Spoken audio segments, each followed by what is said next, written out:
Wow, that's bright. Yeah. Woo.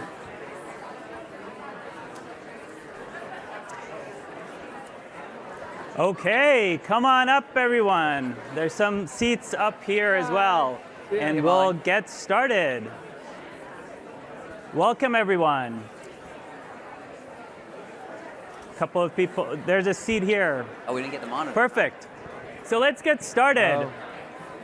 My name is Mark Abraham. I lead the personalization business of BCG and also author of a book that just came out. You can pick it up downstairs called Personalized: Customer Strategy in the Age of AI. Thanks for the help. Thank you. Thank you. I'm going to scream louder.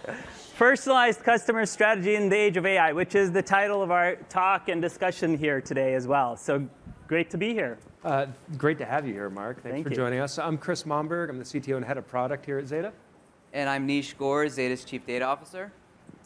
Okay, so we see a lot of experiences around us that are not really personalized. My friend, his dog died 6 months ago, and he's still getting recommendations for his dog's favorite treats from his online marketplace.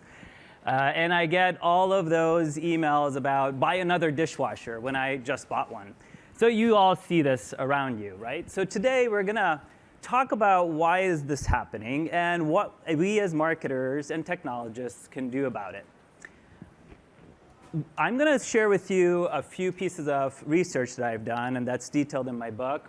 And then we'll kind of discuss what we're seeing in the marketplace and a playbook for how to go about delivering personalized experiences. So we've benchmarked hundreds of companies around how they're doing on personalization. For the first time, we have a way to measure this. We call it the Personalization Index. And what we found is pretty shocking. Only 10% of companies today are personalization leaders, meaning they deliver a great experience and they have the capabilities behind the scenes to do it well with data, technology, and people. But when they get it right, you see 10 points annually of incremental growth. And this adds up to a $2 trillion prize in personalization across industries that is up for grabs. So Chris and Neej, I mean, you see it with your customers and clients and across industries. What do you see with personalization these days? I see a lot of aspiration, and I see a lot of, frankly, technology getting in the way. So every marketer, we do surveys as well, and every year they say personalization's top on the list. And I think to myself, how could it be top of your list for 10 years? Haven't you made any progress yet? And I think it's because the aspirations don't really match their technology strategy, and it's just too hard to use. I think every vendor touts the power of personalization. If you look at different websites across the industry, this promise has been made to marketers for 20 years. Right? The problems are universal. Marketers are trying to acquire, grow, and retain, and they want to do better with that with personalization. There's so many problems today. There's data unification, right? There's the ability to see outside of your four walls, because otherwise you have a very myopic view. And then there's this idea of being able to act in real time. So these are all the promises that we talk about, but they're very hard for marketers to actually execute. I think it's really one of the most cross-functional initiatives you can have in any company, and that's why I really believe it needs to be at the CEO agenda, and putting data up there like this can help make the case for why the entire C-suite needs to come together around it. So let's talk a little bit about the playbook for how to make this happen. And in my book, I go through the 5 promises, I call it. The 5 promises that a company makes when they try to deliver a personalized experience to a customer. So of course, you have to start with, why are you doing this? Empower me. How are you empowering the customer? I see so much personalization being applied to the transaction itself. Just buy this. Every product team sending out the messages to push that product, or we see it now with elections and everything else. Just a lot of spam. I think companies are moving to managing the entire journey. Financial services, for example, you see a movement towards how are you managing my financial wellness, which doesn't just start with sell me that loan. It starts with, what are my investment goals? What are my retirement goals? And so companies like Voya or Fidelity, they're really starting with establishing that goal for customers and then lining up all their outreach efforts accordingly. What are you seeing in this space? So I think it takes a titan of industry with a very solid vision, because most organizations that walk in our door the first time, they've got a channel-centric strategy. They're just managing their channels rather than managing a customer-centric strategy. And to Neej's point earlier, if the technology exists or if they tout they've got personalization, it is some trick of personalization. It's retargeting, like you were talking about earlier, and you're getting grievance books over and over again. They need to be thinking about what the consumer's going through and map it all away, so that when I'm standing in line for an airline that's delayed, I don't get some coupon for 20% off to go to Mexico next week if I book now, because that's not what I want right now. Okay, so we're starting with the customer, but the heart of the framework is Know Me, and I know Neej and I have been geeking out on data is at the center of this, and the Zeta team has really put that at the center of their product as well.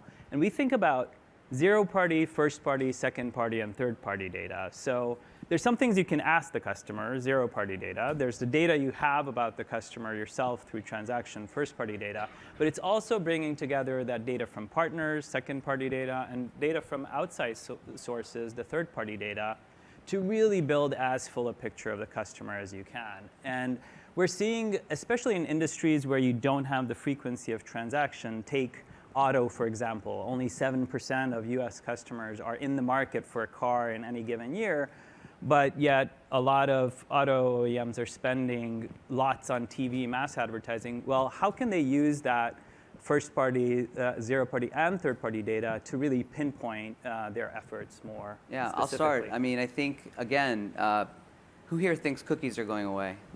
Anybody? All right. They're going to go away eventually, but they're going to be postponed a bit. The push around addressability in the last, call it 2 years, the start-stop that's happened in the market has made most CEOs and executive teams at retailers think about identity, right? If you're selling to consumers, you need to have an identity graph. And the identity graph becomes the underpinning for the Know Me, right? But Yes. what you need to be able to do is, and I called this out earlier, you need to be able to see outside of your four walls to be very effective. Otherwise, you're getting a very small view of what your customers are actually doing.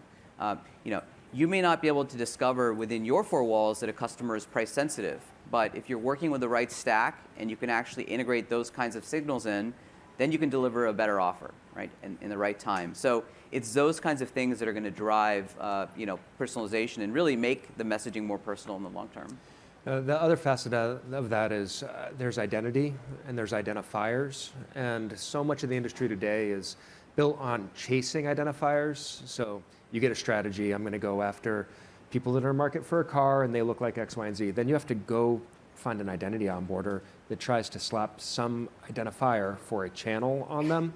And that's very, very fragile. There's a lot of drop off. And I'd even argue if you start with identifiers instead of identity, you don't truly know who the individual is too. So you need a solution that pulls identifiers and identity together, and it's enriched outside the four walls so that, I'll use myself as example. I'm not, you might think I'm a guy that wears a suit jacket every day. Maybe you don't. If you saw me in my real life, you'd realize that I probably wear a t-shirt and, baggy pants every day. And I've got a lot more to myself than being a technologist on stage. It's important that we start embracing individuals with more empathy as marketers. I think that's always been the aspiration, but knowing them deeply is now enabled by technology. I think something amazing is actually coming. One thing that Chris and I saw this week, we saw a demo of a platform, and the person we were talking to referred to Gen AI as having memory. So when it's having a conversation with you, it actually understands the context of past conversations, and it understands the context of how you communicate, the tone you use, the type of ways you like to be responded to. And this idea of memory is going to certainly change the way that Know Me and Yes. even downstream is going to operate. And we're actually working on that internally at Zeta as well. Yeah, I know the next generations of ChatGPT, et cetera, will emphasize that past history even more. I see a lot of our clients struggling with this identity piece, though. Like, I don't have a full customer 360 is a common complaint I hear. So how are you all thinking about that and providing some shortcuts to at least stand up the first use So cases? I think identity is on a spectrum. There's going to be use cases where you need to be very precise and the cost of being wrong is too high. And then there are going to be use cases where you can be less precise, right? The cost of being wrong is low. you need to be thinking about your spectrum holistically. Zeta has always traditionally believed in a people-based graph. We're lucky that we have such a large graph that we can help our customers with. But in some use cases, we might need to go into the probabilistic realm because it makes sense. Right? So, but cultivating your first-party assets, investing in a data infrastructure that really brings that data together, and then finding ways that in real time you can stitch in second, third-party data into that same graph is how you start thinking about building an identity asset that's going to be valuable. And that's a boardroom conversation today. And that's where the two pieces come together. What am I trying to do for the customer and which channel, and therefore do I have the data to feed that? So now let's talk about the AI pieces, the intelligence that needs to come together with this. So ReachMe is about what I call, and we talked about this, predictive AI. So the intelligence to know when am I reaching a customer and which channel. So if you think about the Starbucks app, for example, and open it up, you'll find a personalized offer for you, most likely, for your favorite beverages. There's a lot of predictive AI machine learning that goes on into a use case like this behind the scenes to power what is that specific recommendation for you. How are you seeing this play out and with some of your customers? So we agree.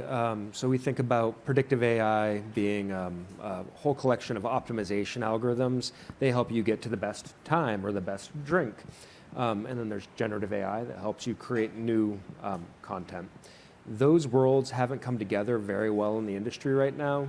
Certainly none of the big vendors are thinking about how to optimize newly generated content and personalize through one fell swoop. That's really I think the key to unlocking generative AI and personalization use cases. Otherwise, it's too slow. Generative AI is very good for drafting ideas and to push us along. For it to truly personalize experiences on a one-to-one scale, we're going to have to mix those two together. Yeah, I think I was working recently with a customer that had a heavy investment in direct mail. Just by show of hands for the marketers, are you guys investing in direct mail? Raise your hands. A few of you. The ability to take that channel, which is so cost inefficient, and move it to digital, and if you can be precise in the way that you're finding the people, right? And again, the promise of generative AI will be personalization, productivity, and prescience. Prescience meaning you're going to be delivering a message which is going to be unique to that individual. That is going to really change the game of these older channels and make much more cost-effective solutions for marketers. So we're very excited about that. Yeah, I definitely see that. And it's a personal, to your point, individual decision. There are some people that can be reached through that channel best and others where you can save a bunch of money with digital.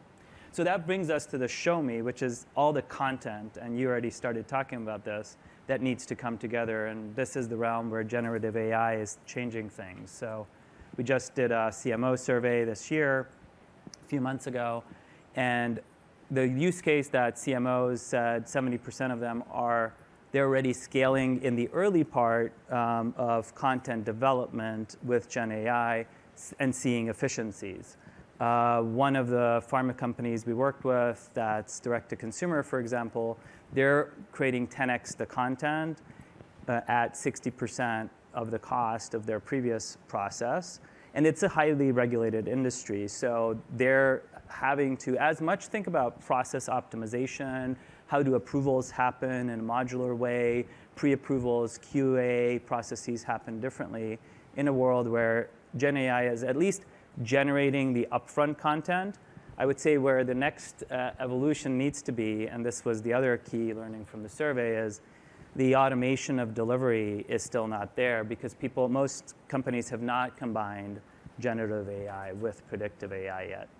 Yeah, it's one continuous flow. A human in the middle has to be part of it.